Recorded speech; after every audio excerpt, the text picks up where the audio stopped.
What's up, guys? Whew, it's a little chilly this morning. Get the truck warmed up, get the CB radio on.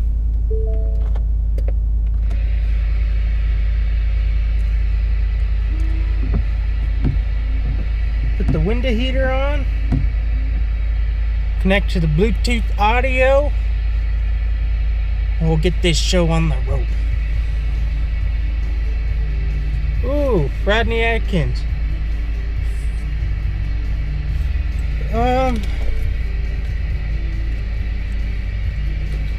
Actually, let's change that.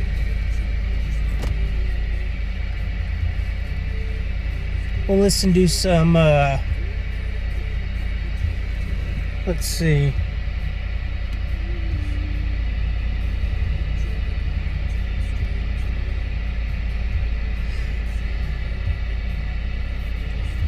We'll listen to some Chris Jansen for a little bit.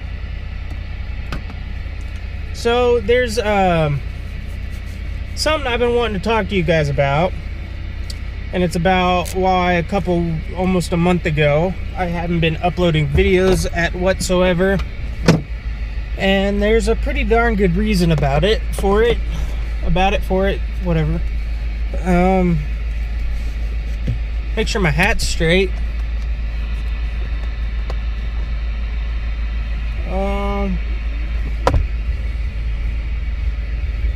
Beard, hat straight, good to go. Okay, so this I had a bit of an incident almost a month ago, and how can I put this? Well, I mean, I guess the easiest way to put this is I got shot. And the reason is because I wasn't being careful. So, because I wasn't being careful, I accidentally shot myself. Yeah, with a .25 auto pistol, handgun. And it shot me right in the leg, just above the knee, on the inner part of my thigh. Right where I thought if that bullet went any farther than it did, I would have died. The doctors were saying if it went like a smidge farther, it probably would have hit the main artery, and I probably would have died. Yeah, and you'd be watching this video. So welcome. And one of the things is that let's just say it hurt like a son of a gun getting shot, that I 10 out of 10 do not recommend or want to do again. Sorry if the camera keeps like shifting like that. I'm trying a new angle on this camera on the Hero 4, and it's I'm trying to adjust it to where it makes it look even for you guys, but not that you will probably be able to tell. You might, but I know I will. And let's just break down this story of how it happened. I was going deer hunting, and I had driven my truck down. I had everything ready to go for the next morning to go hunt. Getting ready to go to bed. I had this gun in my pocket or something. I don't remember where I had it exactly, but I remember setting it on a table, and I had this really thick, heavy jacket on, and I had unzipped it. And this jacket, because it's a heavy jacket, it was quite thick and it was camo, so it had a fleece lining in it. I don't know if you guys know what fleece is, but it's like a really, really thick cotton. But that's besides the point. This really, really thick cotton, because it was so heavy, it knocked this little handgun that's about that big off the table. And it's a Derringer over-under, .25 auto. Go ahead and look it up, Derringer.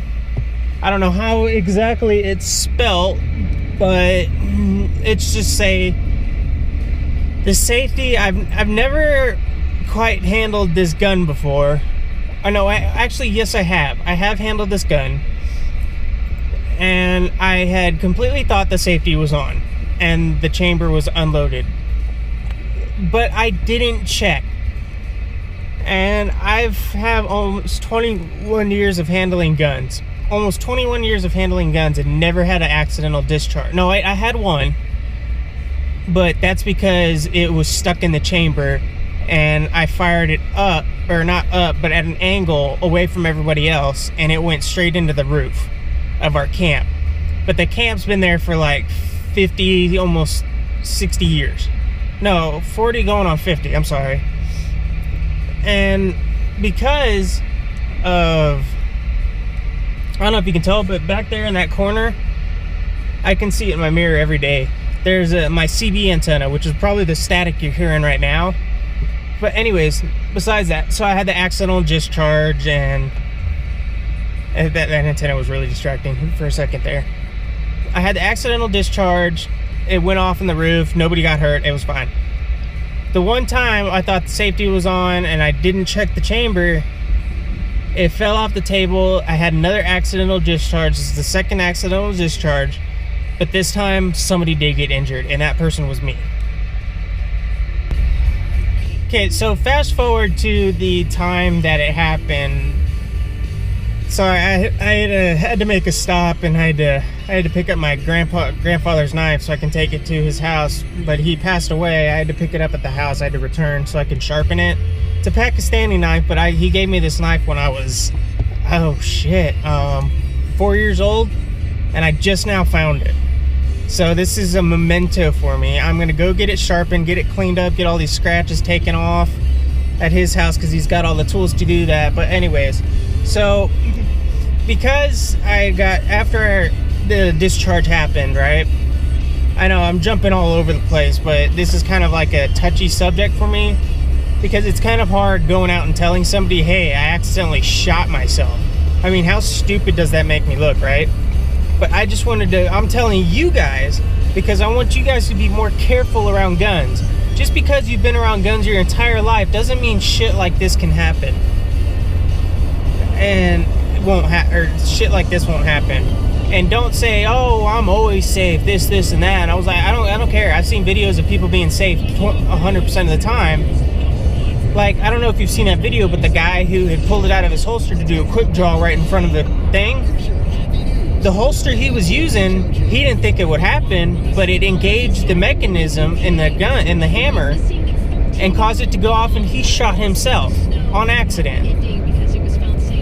So I don't want to hear this, oh, well, I'm safe all the time, this, and that, and stuff. No. Anyways, back to my story. I fell out the table, thought the safety was there, thought the safety was on, fell off the table, went off. Next thing I know, I'm limping over to my dad's camper, and my dad and his friend were in this camper. I was sleeping in the RV we just brought down there, and I know I'm still playing with this knife, right? This camper has been there since as long as I've been going down there, so it's been there for quite a while, and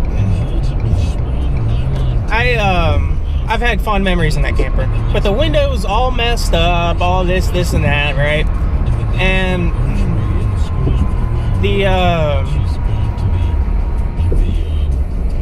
what the hell's going on up ahead? I'll be right back, guys. No, I'm just kidding.